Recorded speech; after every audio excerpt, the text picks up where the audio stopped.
Matapos ang malakas na pagsabog, bumagsak at humandusay ang demonyong halimaw sa labas ng bakuran.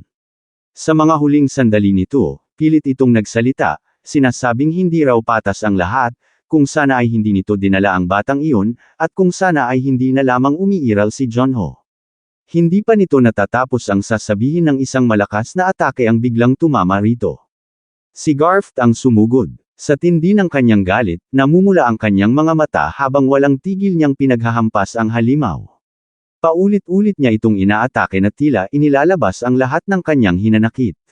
Sa di kalayuan, napasimangot si Lost sa kanyang nasasaksihan, ngunit hindi na siya nakialam at hinayaan na lamang si Garth hanggang sa tuluyang mawalan ng buhay ang demonyo. Dahan-daang lumapit si Mardona nang marinig niya ang tawag ng kanyang kaibigan. Agad siyang lumuhad sa tabi nito, habang tuloy-tuloy ang pag-agos ng kanyang mga luha. Nanginginig ang kanyang boses nang sabihin niyang naroon na siya. Ipinatong ni Hans ang kanyang nanginginig na kamay sa kanya at iniabot ang ilang kumikinang na bilog na bagay. Nang makita iyon ni Mardona, lalo siyang napaiyak.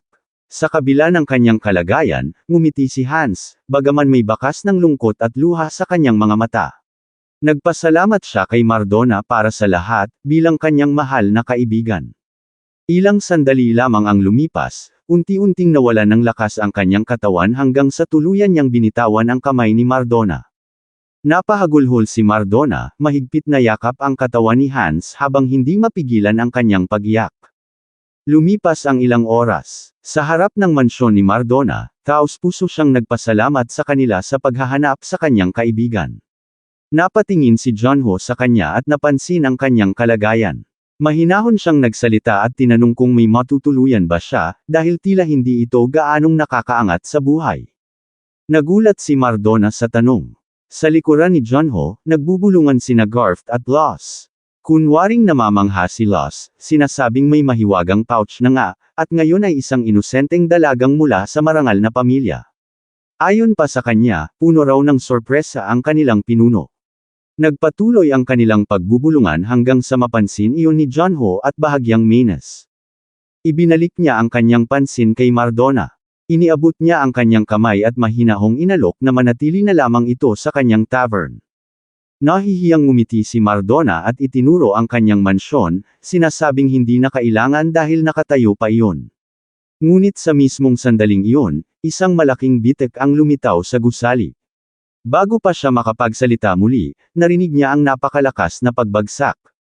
Nang lingunin niya iyon, hindi na siya nakapagsalita, tuluyan ng gumuho ang kanyang tinitirahan. Nagbago ang tagpo sa Father-Daughter Tavern, kung saan malugod na tinatanggap ang mga Demon Hunter. Bawal ang umutang, at ang nagsisilbi sa mga customer ay isang dalagang mula sa marangal na pamilya.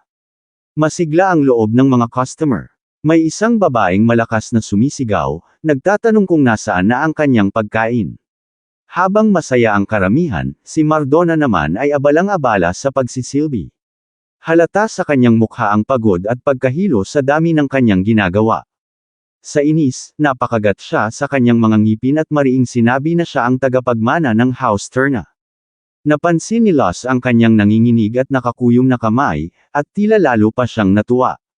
Nakisali pa siya sa pang-aasar kasama ng mga customer. Hanggang sa hindi na nakapagpigil si Mardona, iniangat niya ang kanyang mga kamay at sumigaw na tama na. Ipinahayag niyang isa siyang maharlikang babae at tinawag silang mga walang galang na hanggal.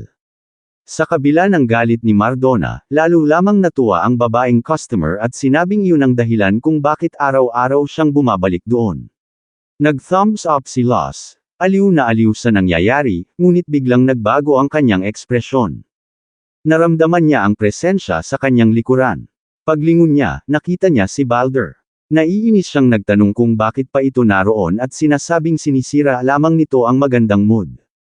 Hindi siya pinansin ni Balder. Nakatuon ang kanyang tingin kay Mardona, kung saan si Aiong ay nasa likod nito. Nang mapansin ni Mardona, dahan-dahan siyang lumapit at nagtanong kung bakit hindi pa kinakain ang pagkain dahil lalamig na ito. Hindi sumagot si Balder at seryoso lamang siyang tumingin sa kanya.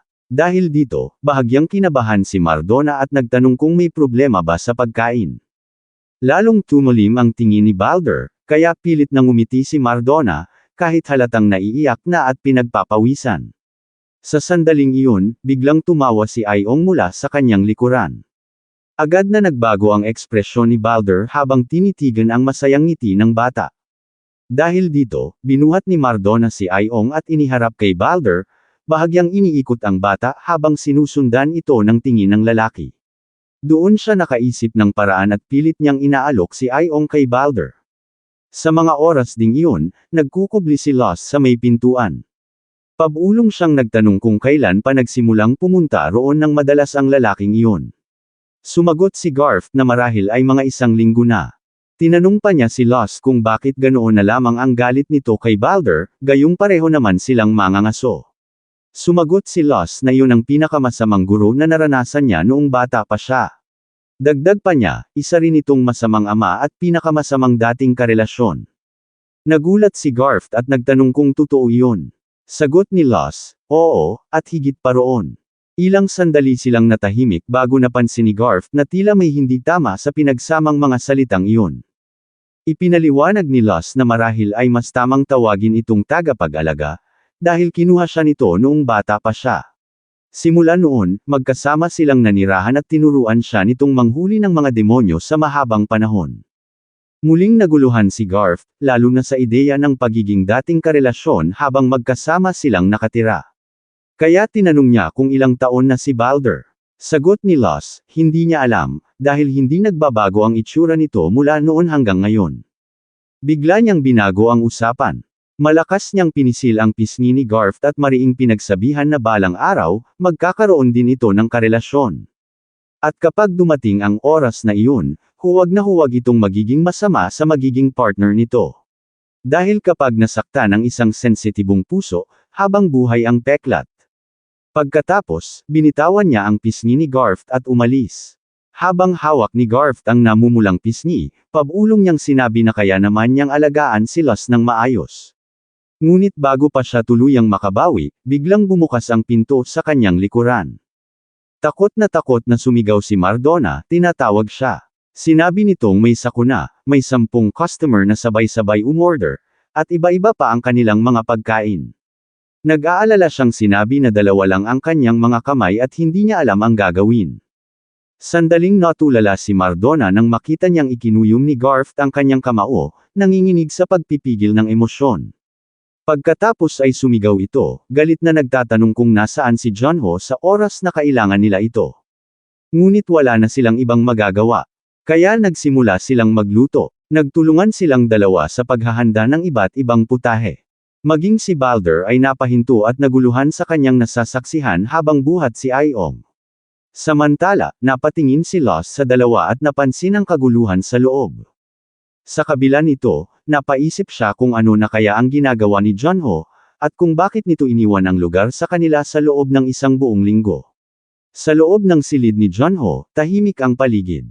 Tanging ang liwanag mula sa 3 kandilang lampara ang nagbibigay ilaw sa silid. Nakaupo siya sa harap ng mesa, tahimik na pinagmamasdan ng isang aklat na may pamagat na Cruel Advent, habang marahang hinahaplos ito. Dito na po nagtatapos ang ating kabanata, abangan ang mga susunod pa nating upload. Huwag din kakalimutang mag-like, share, subscribe at i-click ang notification bell, para lagi kayong updated sa mga susunod pa nating mga video.